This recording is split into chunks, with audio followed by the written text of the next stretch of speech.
समंतभद्राचार्य,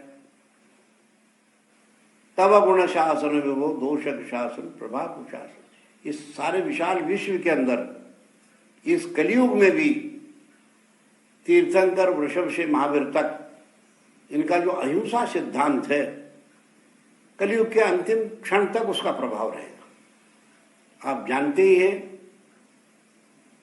अहिंसक संस्कृति में जन्मने वाले लोग उसका अपने व्यक्तिगत जीवन में तो प्रयोग करते रहे।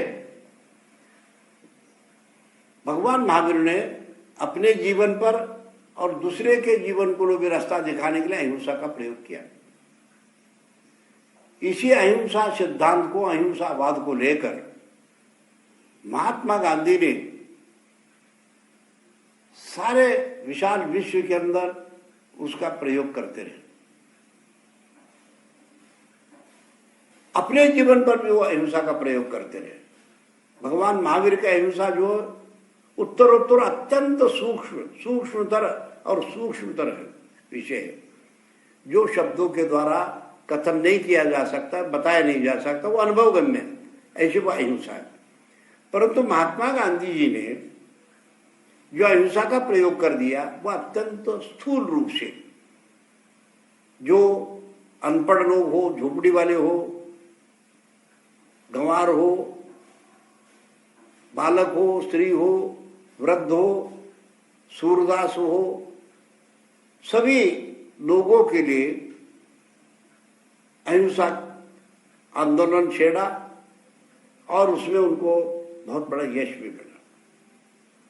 महावीर के अहिंसा में, महात्मा गांधी जी के अहिंसा में स्थूल रूप से कोई फर्क नहीं है, पर महात्मा गांधी ने स्पष्ट कहा, मैं इतने सूक्ष्म अहिंसा में प्रयोग नहीं करूंगा, न प्रवेश करूंगा, क्योंकि वो व्यक्तिगत जीवन के काम की चीज है सूक्ष्म अहिंसा।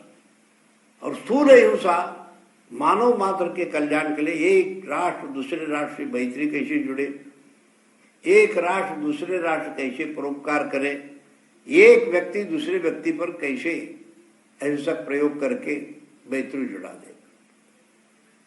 इसलिए महात्मा गांधी की और भगवान महावीर की जो अहिंसा है, उन्होंने अनुरूप से अहिंसा का प्रचार प्रयोग महावीर भगवान गृहस्थों के लिए बताया। गृहस्थ स्थूल रूप से, मोटे रूप से अहिंसा का परिपालन कर सकता है।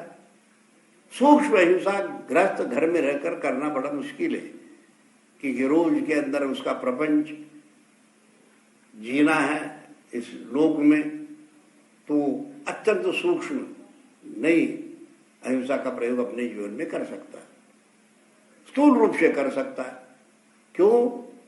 देखिए आप लोग हंसी मसी कृषि वाणिज्य शिल्प विद्या इत्यादि जो कमाने के लिए व्यापार है, खेती है, गृहस्थों के लिए कोई विरोधी है, उसके अपने रक्षा करने के लिए शस्त्र प्रयोग करता है, तो उसके लिए उसको छूट है।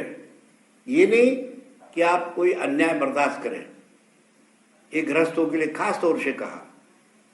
वो गृहस्थ कभी भी दूसरे के अन्याय को बर्दाश्त, कभी भी इजाजत अहिंसा देता नहीं। अहिंसा जो है गृहस्थों के लिए एक सीमा बांध दिया, यहां तक आप पालन कर सकते हैं। आरंभी हिंसा त्यागने, उसको विरोधी हिंसा त्यागने। कोई विरोध कर रहा है तो आप भी विरोध प्रतिक्रिया कर सकते, गृहस्थ लोग है, उसके बिना गृहस्थी चल नहीं सकती है। साधु जो है वो उनका बहुत बड़ा ऊंचा आदर्श होने से वो तो बिल्कुल मन वचन काय को परिपालन करते हुए वो किसी के भी दूसरे को उस पर प्रयोग नहीं करते, अपने जीवन में प्रयोग करते। इसलिए श्रावक संस्कृति जो है अपने सीमित मर्यादित अपने जीवन को व्यतीत करने के लिए संयम का, अहिंसा का प्रयोग अपने जीवन में करते हैं।